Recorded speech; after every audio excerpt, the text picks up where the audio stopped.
Hello hi friends, పసుపు harvest అయితే చేసుకున్నాను. కానీ వీటిని నేను మళ్ళీ ఇంట్లోకి వాడుకోవడం కోసం పౌడర్గా అయితే చేసుకోలేనండి. ఇంతకుముందుకు లాస్ట్ వీడియో చూసారు కదా, నేను పసుపు కొమ్ములను ఎలా తీసానని. అలాగే పసుపు హార్వెస్ట్ ఎలా ఫస్ట్ నేను హార్వెస్ట్ చేసింది ఉడకంగా కంప్లీట్గా చూడండి ఫ్రెండ్స్. ఆ వీడియో చూస్తే మీకు అన్నీ అర్థమవుతుంది. దాని తర్వాత నేను మొలకలుగా ఎత్తడం కోసం ఎలా తయారు చేసుకున్నాను, ఎలా పెట్టుకున్నాను అనేది అది రెండో వీడియోగా ఉంది, దాన్ని కూడా చూడండి. ఇప్పుడైతే నేను ఇది పసుపు ఇంట్లోకి వాడుకోవడం కోసము ఉడకబెడితే మనకి ఎంత వస్తుంది ఏంది, పండించుకున్న తర్వాత వాటిని ఉడకబెడితే మనకు ఎంత వచ్చేస్తుంది అనేది అర్థం కావడం కోసం ఈ వీడియో చేస్తున్నానండి. ఇందులో కొన్ని పసుపు కొమ్ములు మనకు మొలకలు అనేటివి వచ్చేసాయి, వాటన్నిటిని పక్కకు తీసి పెట్టానండి. ఇది బ్లాక్ పసుపు మనకు హెల్త్కి చాలా హెల్త్ బెనిఫిట్స్ అనేటివి ఉంటాయండి, అందుకోసమని నేను బ్లాక్ పసుపు తీసాను. ఇది ఇక్కడ చూస్తుంది, ఇది కస్తూరి పసుపు అండి. ఇది ఒక చిన్న ముక్క కనిపించింది, అంటే ఇంటి దగ్గర పెట్టానండి, అన్ని తీసి పక్కకు పెట్టాను. జస్ట్ ఇది ఒకటి కనిపించింది కాబట్టి దీన్ని చూపిస్తున్నాను. ఇప్పుడైతే దీన్ని మొత్తం ఉడకబెడతానండి. ఉడకబెట్టిన తర్వాత ఎంత వస్తుంది ఏంది అనేది మీకు క్లారిటీగా చెప్తాను. ప్రజెంట్ అయితే ఇది 6 కేజీల పసుపు ఉందండి. 6 కేజీల్లో 1 కేజీ వరకు దుంపలు అనేటివి మొలకలు వచ్చాయి, వాటిని పక్కకు తీసి పెడుతున్నాను. అందులో బ్లాక్ పసుపు కూడా కొంచెం కలిసింది కాబట్టి బ్లాక్ పసుపుని మనం గుర్తుపట్టడం కూడా ఈజీయేనండి. దీనికి వైట్గా కనిపిస్తుంది దాని మొలకలు అనేటివి. బ్లాక్ పసుపు ఏమో కొంచెం రెడ్డిష్గా ఉండి వైట్గా ఉంటాయి. చూడండి, ఇవన్నీ నేను క్లియర్ చేసేసుకొని మొత్తం దుంపలకు నారంతా తీసేసేసి ఇలా పెట్టుకున్నాను. ఇది 5 కేజీ ఉందండి. ఈ 5 కేజీ మనకి ఎంత పసుపు వస్తుంది అనేది ఇప్పుడు ఉడకబెడితే తెలుస్తుంది. నేనైతే వేడి వాటర్ని ఫస్ట్ గరం పెట్టుకున్నానండి పొయ్యి మీద. ఇన్ని వాటర్ తీసేసుకొని ఇది 5 కేజీ గిన్నె దాంట్లోనే ఉడకబెడుతున్నాను. మొత్తం తీసేసి ఇందులో వేసుకున్నాను. ఇది మనం దగ్గర ఒక 40-45 మినిట్స్ బాగా ఉడకబెట్టుకోవాలండి. ఆల్రెడీ ముందే వేడి నీళ్ళు అయ్యాయి కాబట్టి నేను ఒక 25 మినిట్స్ మాత్రమే ఉడకబెట్టుకున్నాను. డైరెక్ట్ మనం ఫస్ట్ వాటర్ పోసి అప్పుడే పెట్టామని అంటే 45 మినిట్స్ దగ్గర ఉడకబెట్టుకోవాలి. చూడండి, నాకు 25 మినిట్స్లో ఇది ఉడికింది అప్పుడే మనకు తెలుస్తుంది. ఉడికింది తెలిసేది ఎలాగంటే అప్పుడే మనకు పసుపు ఎల్లోగా వచ్చేస్తుందండి. దుంప ఉడకంగా తేడాగా అనిపిస్తుంది, కొంచెం ఉడికినట్టు మెత్తగా అనిపిస్తుంది. అప్పుడే మనం బంద్ చేసుకొని వాటర్ అనేది మొత్తం వంపేసుకోవాలి. ఇప్పుడు నేనైతే వాటర్ అన్ని వంపేసుకుంటానని పొయ్యి బంద్ చేశాను. వాటర్ అన్నీ వంపేసేసి ఆ వాటర్ ఉడకంగా నేను వేస్ట్ చేయనండి. మొత్తము ఈ వాటర్ని నేను నా మొక్కలకు యూజ్ చేసుకుంటాను, చాలా బాగుంటుంది. ఈ మొక్కల నుంచి ఒక ఫర్టిలైజర్ తయారు చేస్తాను. ఆ ఫర్టిలైజర్ వీడియో ఆల్రెడీ పెట్టాను చూడండి, షార్ట్ వీడియోలో పెట్టాను. ఏదైతే ఈ వాటర్ ఉందో ఆ వాటర్ని నేను ఎలా ఫర్టిలైజర్ తయారీకి యూజ్ చేశాను అనేది వీడియో ఉంది, ఒకసారి చూడండి. ఈ వీడియో మాత్రం పూర్తిగా చూడండి ఫ్రెండ్స్, పూర్తిగా చూస్తేనే మీకు అర్థం అవుతుంది, లేకపోతే అర్థం కాదు. ఎందుకంటే మనం పండించిన తర్వాత కొందరికి తెలీదు ఎలా ఉడకబెట్టుకోవాలి, ఎలా చేయాలి, అసలు పసుపు ఎలా అవుతుంది, పసుపుని ఎలా తయారు చేస్తారనే డౌట్స్ చాలా మందికి ఉన్నాయి.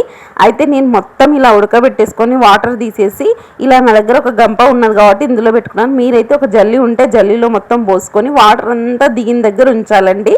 వాటర్ అంతా దిగేసిన తర్వాత వీటిని చిన్న చిన్న ముక్కలుగా కట్ చేసుకోవాలి. ఇది ఎండడానికి మనకు 3-4 డేస్ పడుతుందండి. మనం ఎండని బట్టి మనకు ఎన్ని రోజులు ఎండుతుంది అనేది తెలుస్తుంది. అది కూడా మీకు లాస్ట్లో మొత్తం చూపిస్తాను.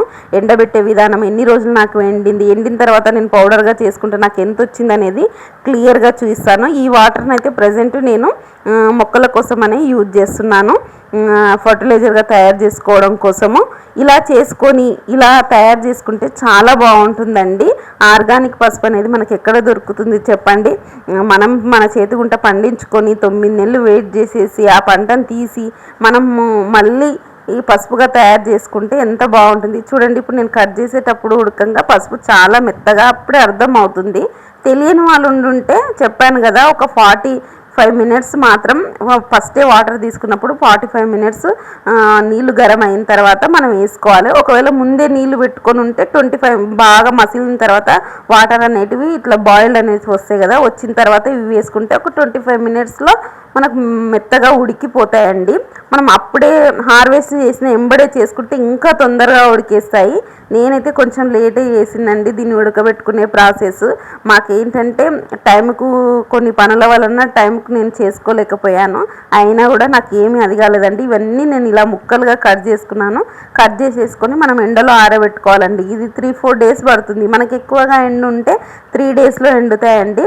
మనకు ఒకవేళ ఎక్కువ ఎండ లేకుంటే మాత్రం 4-5 డేస్ పడుతుంది. ఎందుకంటే పసుపు కదండి, బాగా ఎండాలి. బాగా ఎండితేనే పిండి వాళ్ళు మన ఏదైతే మిషన్ ఉంటుంది కదండి, పిండి మిషన్, దాంట్లోనే పడతారు, పసుపు మిషన్ బట్టే దాంట్లో. నేను ఎప్పుడైనా అట్లే పట్టిస్తూ ఉంటానండి. నాకు ఇంకా 3 days వరకు నేను ఎండబెట్టుకోవాలని అనుకుంటున్నాను. చూడండి కలర్ అయితే ఎంత బాగా వచ్చేసిందో. మనకు పసుపు అయితే చేతికి అంటుంది. దీని వాసన అయితే చాలా బాగుందండి. మనం కట్ చేస్తుంటుంటేనే పసుపు వాసన వచ్చేస్తూనే ఉంటుంది. వంట చేసుకునేటప్పుడు వంటల్లో పడితే కూడా చాలా బాగుంటుంది. ఎందుకంటే నాకు ఇది లాస్ట్ 3 years నుండి పండిస్తున్నాను కదా, ఇది 4th year అండి నేను మా పసుపుగా వాడుకోవడం చేయడం అనేది. అంతకుముందుకైతే నేను బయట తెచ్చుకునేదాన్ని, ఆర్గానిక్ పసుపు తెచ్చుకునేదాన్ని. చూడండి ఇది ఫస్ట్ డే అయిపోయింది, సెకండ్ డే, ఇది థర్డ్ డే అండి. నేను ఇలా 3 days ఎండబెట్టుకున్నాను. 3 days తర్వాత చూడండి ఇవి అన్నీ ఒట్టి ముక్కల్లాగా ఎండిపోయినాయి. అయితే కొంచెం దీన్ని రబ్బిజ్ చేసేస్తే దీని మీద ఉన్న పొట్టు అనేది పోతుంది. పొట్టు పోయిన తర్వాత చూపిస్తాను చూడండి, ఇగో ఇలా ఉంటాయి. ఇప్పుడు దీన్ని పసుపు పట్టించుకోవాలి. 15 minutes later. చూడండి నేనైతే పసుపు పట్టించుకొచ్చుకున్నాను.